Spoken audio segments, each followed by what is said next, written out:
ఉల్లిపాయ పచ్చడికి కావాల్సిన పదార్థాలు: ఉల్లిపాయలు, కరివేపాకు, అల్లం వెల్లుల్లి పేస్ట్, కొత్తిమీర, నానబెట్టుకున్న చింతపండు, పోపు దినుసులు, పసుపు, ఉప్పు, కారం. ముందుగా స్టవ్ పైన ప్యాన్ పెట్టుకొని అందులో తగినంత ఆయిల్ వేసేసుకోవాలి. ఆయిల్ వేడాక పోపు దినుసులు వేసుకోవాలి. పోపు దినుసులు వేగిపోయాయి. నెక్స్ట్ ఉల్లిపాయలు వేసేసుకుంటున్నాను. ఉల్లిపాయలు త్వరగా వేగాలంటే ముందుగా సాల్ట్ వేసుకుంటే ఉల్లిపాయలు అనేటివి త్వరగా వేగిపోతాయండి. అందుకే నేను సాల్ట్ వేసేసుకుంటున్నాను. ఇది బ్రౌన్ కలర్ వచ్చేంత వరకు వేయించేసుకోండి. నెక్స్ట్ తగినంత పసుపు వేసేసుకోవాలి. తర్వాత అల్లం వెల్లుల్లి పేస్ట్. ఓకే ఫ్రెండ్స్, ఇవి వేగిపోయాయి. నెక్స్ట్ తగినంత కారం వేసేసుకోండి.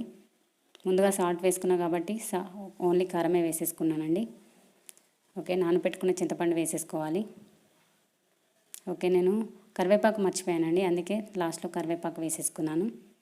ఈ మిశ్రమాన్ని కాసేపు చల్లార్చండి. చల్లార్చిన మిశ్రమాన్ని మిక్సీ జార్లోనికి తీసుకొని మిక్సీ పట్టేసుకోవాలి ఫ్రెండ్స్. ఓకే అండి, ఉల్లిపాయ పచ్చడి రెడీ అయిపోయింది.